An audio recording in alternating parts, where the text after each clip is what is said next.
Si Maria ay ipinaglihing walang sala dahil sa dalawang dahilan. Para kay Jesus at para sa atin. Para sa tagapagligtas at para sa ating iniligtas ni Jesus.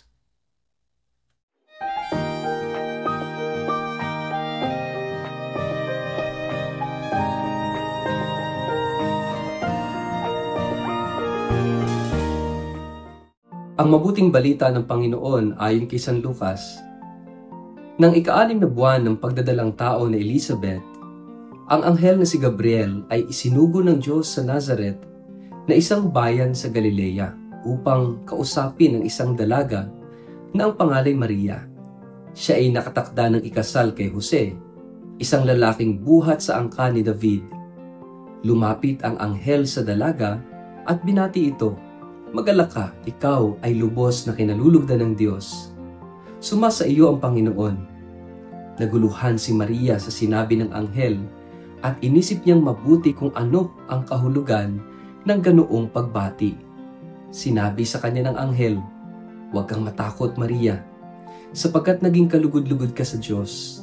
Makinig ka, ikaw ay maglilihi at manganganak ng isang sanggol na lalaki. At siya'y papangalanan mong Jesus. Siya'y magiging dakila at tatawaging anak ng kataas-taasang Diyos. Ibibigay sa kanya ng Panginoong Diyos ang trono ng kanyang amang si David upang maghari sa angkan ni Jacob magpakailanman. Ang kanyang paghahari ay walang katapusan." Paano pong mangyayari ito? Gayong ako'y isang birhen? Tanong ni Maria. Sumagot ang anghel, "Sasa iyo ang Espiritu Santo at mapapasailalim ka sa kapangyarihan ng kataas-taasang Diyos. Dahil dito ang isisilang mo'y banal at tatawaging anak ng Diyos. Hindi ba't ang kamag-anak mong si Elizabeth ay baog? Gayon may naglihi siya at ngayon ika-6 na buwan na ng kanyang pagdadalang tao. Kahit na siya'y matanda na, sapagkat walang anumang bagay na hindi kayang gawin ang Diyos."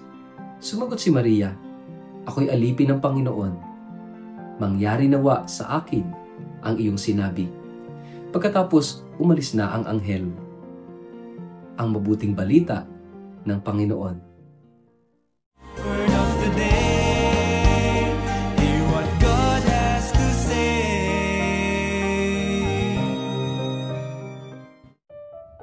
Mapagpalang araw po sa inyong lahat. Kumusta po kayo? Ang atin pong word of the day ay Immaculate.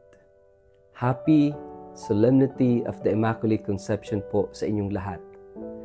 Mga kapatid, napakahalaga ng ating pagdiriwang na ito ng solemnidad ng Immaculada Concepcion dahil si Maria ay naging mahalaga sa kwento ng ating kasaysayan ng kaligtasan dahil siya'y ipinaglihing walang sala. Yan ang katuruan ng ating simbahan. Nang ipahayag sa kanya ng anghel sa kapamamagitan ng kanyang bati, "Hail Mary, full of grace, Ave Maria, gratia plena." Yung pagiging full of grace ni Maria ay isang patunay na siya ay ipinaglihing walang sala. Sapagkat ang pagiging full of grace, puno ng grasya, ibig sabihin, ang grasya walang disgrasya. Ang grasya walang kasalanan, kaya nga full of grace, puno ng grasya. At si Maria ay ipinaglihing walang sala. She was exempted, no? Para kanino? Unang-una, para kay Jesus, para sa anak ng Diyos. Siya ay magiging ina ng kataas-taasan, magiging ina ng anak ng Diyos, ang Panginoong Jesus. Kaya nga, mahalagang maunawaan natin na bakit ang anak ng Diyos ay magkakatawang tao sa pamamagitan ni Maria. Napakahalaga na sinasabi sa Ebanghelyo ni St. John, "For God so loved the world that He gave His only begotten Son." Ang unang-unang dahilan kung bakit ang anak ng Diyos ay nagkatawang tao sa pamamagitan ni Maria ay hindi dahil sa ating makasalanan, kundi dahil mahal tayo ng Diyos. For God so loved the world that He gave His only begotten Son. Ang unang dahilan kung bakit ibinigay ng Ama ang kanyang natatanging anak para sa atin is because of His love. Not because of our sins, because of His love. At yung pag-ibig na yon ang nagdulot ng ating kaligtasan. Dahil sa ating kasalanan at tayo mahal ng Diyos, ipinadala niya ang kanyang bugtong na anak sa pamagitan ni Maria para tayo ay matubos. Pero ang pangunahing dahilan, mahal niya tayo. Kaya nga ang dahilan kung bakit si Maria ay immaculately conceived, kaya immaculate conception, ay para sa atin. Para sa atin na nadungisan ng kasalanan. Para sa atin na nalugmok sa kasalanan. At si Jesus na daladala ni Maria, o dadalhin ni Maria sa kanyang sinapupunan, ang siyang ating tagapagligtas. Anong pagkakaiba ng dalawang grasya? Sabi doon, Mary is full of grace. Meron dalawang klase ng grasya.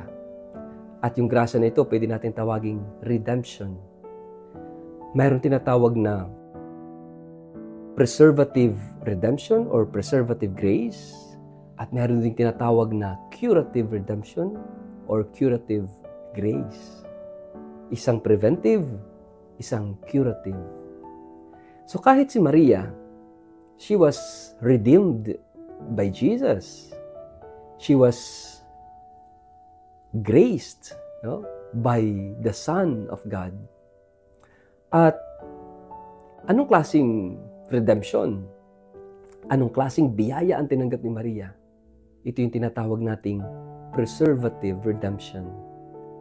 So yung pagpipreserve kay Maria sa kasalanan, sa sinapupunan pa lang ng kanyang ina, na si Santa Ana, ay isa ng uri ng pagliligtas.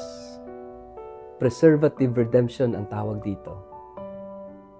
Kaya siya preserve is for us, for the curative redemption. Tayo kasi, ang sangkatauhan na nadungisan na ng kasalanan, nabahiran na ng kasalanan, ay kinakailangan ng curative redemption. To cure us, to save us. At yan ay ginawa sa pamamagitan ng pag-aalay ng sarili ng ating Panginoong Hesus, ng kanyang pagpapakasakit, kamatayan, at muling pagkabuhay ng ating Panginoon. Kaya napakahalaga ng dogma of the Immaculate Conception. Unang-una, because this dogma is always connected to Jesus. Para at dahil kay Jesus. Walang saysay yung pagiging Immaculate Conception kung hindi ito dahil sa ating Panginoong Jesus. Dahil siya'y magiging ina ng anak ng kataas-taasan, kinakailangan si Maria ay ma-preserve sa kasalanan. And this is, as what I have said, preservative redemption. And it is all for us because God loves us. For God so loved the world. Kaya nga, narinig natin sa ating gospel ngayong araw na ito, yung kwento tungkol sa Annunciation, na kung saan binati ng anghel si Maria, Hail Mary, full of grace, Ave Maria, gratia plena. At inilahad ng anghel kay Maria ang plano ng Diyos. At ito ay malaya at buong pagmamahal na tinanggap ni Maria bilang kanyang pagtupad at pagsunod sa kalooban ng Diyos. Mga kapatid, bagamat tayo ay nagkasala, nadungisan, nabahiran ng kasalanan, nagpapasalamat tayo sa Diyos sapagkat meron tayong inang Maria na dahil sa kanyang oo, nang sabihin niyang mangyari nawa sa akin ang iyong kalooban, tayo ay nagkaroon ng kaligtasan. And what kind of redemption? Curative redemption. Salamat sa dakilang plano ng Diyos dahil sa pamamagitan ng ating mahal na ina si Maria, pumasok ang kaligtasan sa kwento ng ating kasaysayan. Kaya yung ating kasaysayan ay naging salvation history. Tayo ay iniligtas ng Diyos, iniligtas ni Jesus, at si Maria ay naging dakilang instrumento sa kwento ng ating kaligtasan. Sa ngalan ng Ama at ng Anak at ng Espiritu Santo. Amen. Ama naming Diyos, salamat po sa iyong pag-ibig. Salamat sa iyong pagliligtas sa amin na nagkaroon ng kaganapan at katuparan dahil sa sa fiat ng isang babae, dakila at dalisay ang aming mahal na ina. Salamat sa iyong pagmamahal sa amin. Amen. Pagpalain po kayo at ingatan ng makapangyarihang Diyos, Ama at Anak at Espiritu Santo. Amen.